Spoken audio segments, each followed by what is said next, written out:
between around 2000, might have been 1999.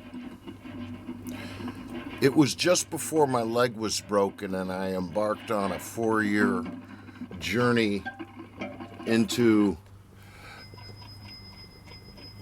painkiller addiction, and was kind of immobilized for at least a year. I started up what has become for me this whole sort of subgenre of music that I called hard ambient music about 10, 12 years ago. When talking with, I believe, Jerry Kranitz in an email, it might have been Dick Metcalf, Zaj, but what I was thinking about was how I grew up as a young fellow learning how to use tape recording techniques and stuff, and was pretty influenced by Brian Eno. It was through the first Eno record that I encountered Robert Fripp as a guitarist. It was through one of Eno's ambient records that I encountered someone using what sounded a whole lot like an auto harp, except played with sticks, and recorded with a whole lot of reverb. I love reverb. It was through Eno's ambient music that I realized that he had a connection with Giorgio Gomelski's crew in New York City, which at the time were calling themselves Material. And that's been Bill Laswell's ongoing project for about 40 years. Really interesting bass player. And I could remember listening to the Discreet Music record and Music for Airports and the whole series of records with Gavin Bryars and all those other composers that came out of the Fluxus movement. And a lot of them acknowledged Satie and Pachelbel as real pivotal sort of inflection points in terms of music composition. And I like that music too. Pachelbel's canon has been a part of my live repertoire for a really long time in various kinds of configurations. And I think I have a video called Pachelbel's Cannonball. It's one of those explorations. I know that Porcupine, me and Brian Krotz and Ajima Bush, the trumpet player, there's a sorry lack of recorded, documented Porcupine. I wish there was more of it out there. That was a very short-lived, amazing thing that in a lot of ways anticipated Moonmen and Snorkel Trunk and some of those kinds of things that I got doing later on. But this improvised duets series generated about a little more than 30 records. The shortest one might be about 28 minutes in length, a 4-piece duets project, and some of them might stretch up to about 50 minutes or so. And there was a paradigm that we all always used. One person would generate some source tracks, mail them to the other individual. The other individual was to set up a recording situation in gear and record themselves in real time, responding to it the first time that they listened to it. So there was a real sort of live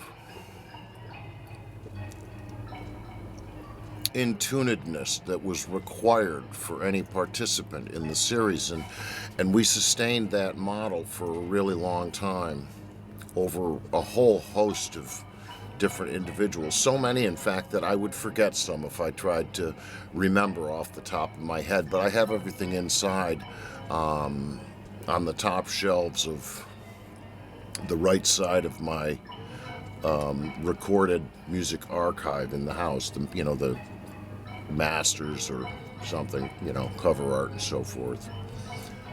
Some of them got re-released overseas in the UK on WHI Music, Y Music, via Phil Hargreaves, and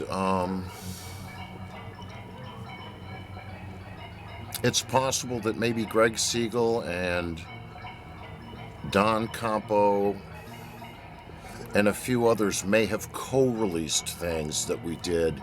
I know we did some splits, like Greg and I did 2 different Duets projects together, and I think our agreement at the time was that he'd release one and I would release the other.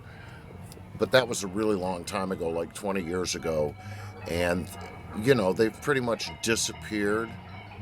I mean, how many people do you know that can off the top of their head rattle off the names of 7 compositions by Charles Ives? Right, neither can I. And so our stuff was even more easily atomized, but I put stuff up on archive.org way back then and made it known at the time what had been uploaded. I didn't continue to repeat that, hey everybody, but at some point I felt that it was wise to perhaps go back and create some excerpts, about a minute or so from numerous cuts, maybe totaling 10 to 15 minutes in all from the original records that came out, and you can go listen to them. If you find one, you'll find them all, because you'll find the internal hyperlink for the Improvised Duets series, and also way down at the bottom when you scroll down, this is at archive.org, if you scroll all the way to the bottom, it'll recommend some more. And I've been making these excerpt things all morning, and every time I go to the bottom I find another one. I'm like, oh yeah, that guy. Right? And there was only one woman that worked with me during that entire time, and it was Amy Denio. Amy Denio? I've heard it pronounced both ways. I never asked her.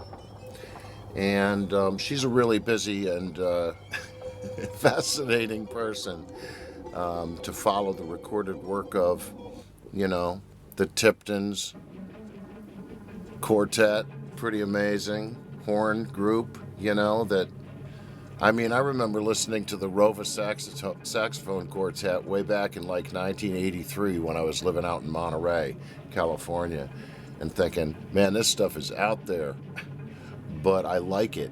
And Amy's been able to do that kind of thing. She's just boss with the horn and boss with the voice, which is, of course, the horn God gave us. And the most portable horn is the voice. And so it's fun to revisit these, and some of these people have died, right? Since we made these records, with most of them I was able to continue doing other really interesting things, at various points on the continuum when our lives, could do that. And it was a cool season. So anyways, that's what this series of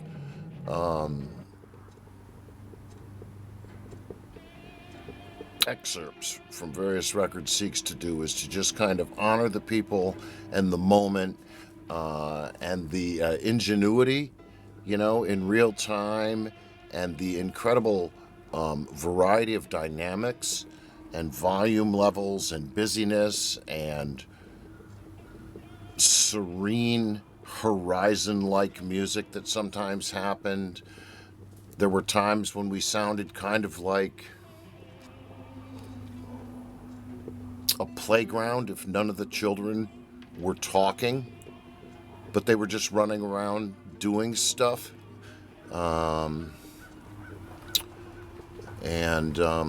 It's very cool that on a few occasions I was able to do things with people whose music I had already heard, who there was no conceivable way we could ever be in the same place at the same time to do such a thing, who agreed to do it. So thank you, because you really helped me get to this place I'm at now, where I'm composing music in a way that is very strange and there's a process in it that sort of stands on the shoulders of a whole lot of people that I've studied and had takeaways from, but through a process of leaving out, I've gotten to a place where it has become pretty effortless to gather up some instruments or ways that sound can be produced and combine it with gesture, and then do my mixes based on the observation of the waveforms without listening to it, while knowing what the various tracks were produced using, and kind of drawing with sound until it looks right. And then it's just a matter of getting levels together and doing noise reduction and stuff on various tracks, in order to produce something that is in fact very Cajun in its execution all the way. The whole through process is indeterminate in some ways and extremely deliberate in others. But where these choices are being made can't be outcome oriented, because there's no listening involved until the shapes of the tracks appear to have a synchrony and a rhyme of shape and dynamics that looks lovely in my brain to listen to when that happens.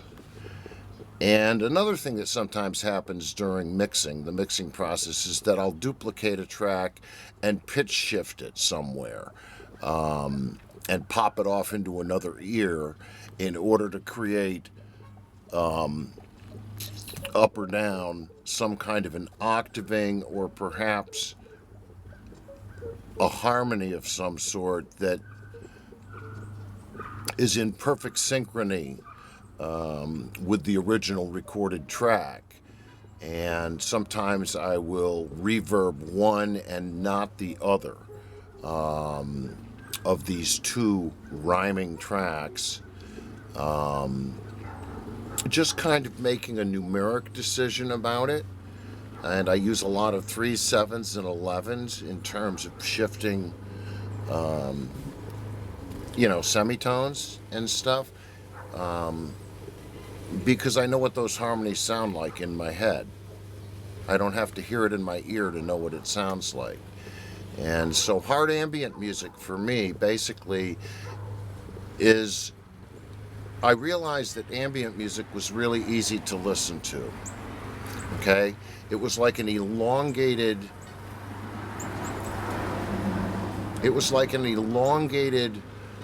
atmospheric experience with occasional muted dissonance and with occasional muted rhythm, and that it was easy to listen to.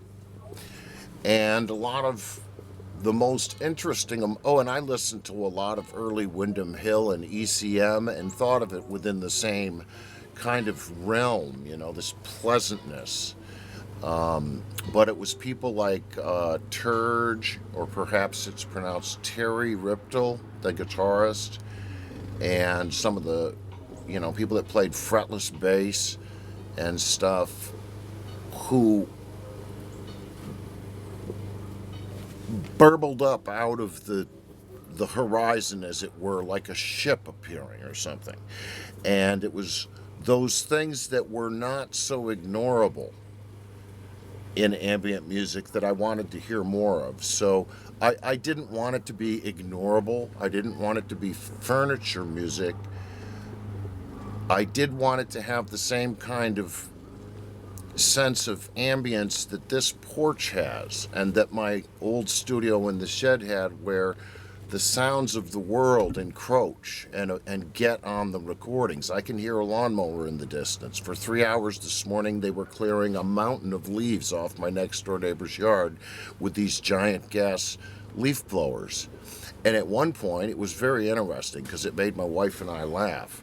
The kid next door, one of the two young men that was doing that leaf blowing, apparently could hear a pitch in the leaf blower, because we heard the leaf blower stop, and then we heard a human voice sing a sustained note that was created a beautiful harmony with sort of the tonal center of the sound of the leaf blower.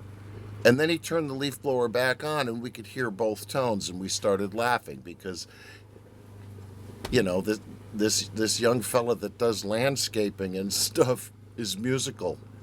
It was beautiful. That's hard ambient music. It just is.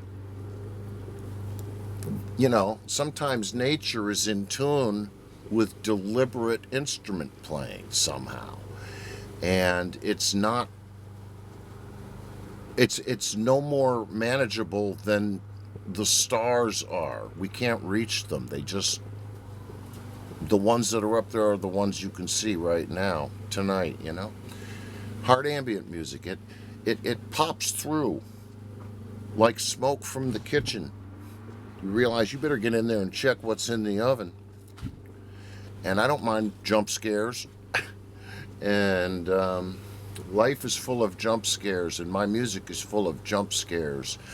But I hope also that my music is full of a childlike sense of play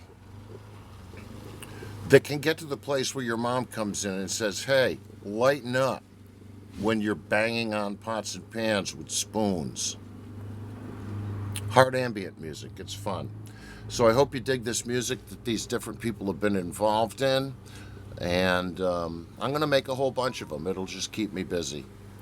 And when it gets a little too cold to work outside, I'm going to go back indoors and work on some homemade instruments. Oh, good. He's finally getting his dogs in. They were out there eating all the deer corn this morning that I put out for the deer. Oh, Lord.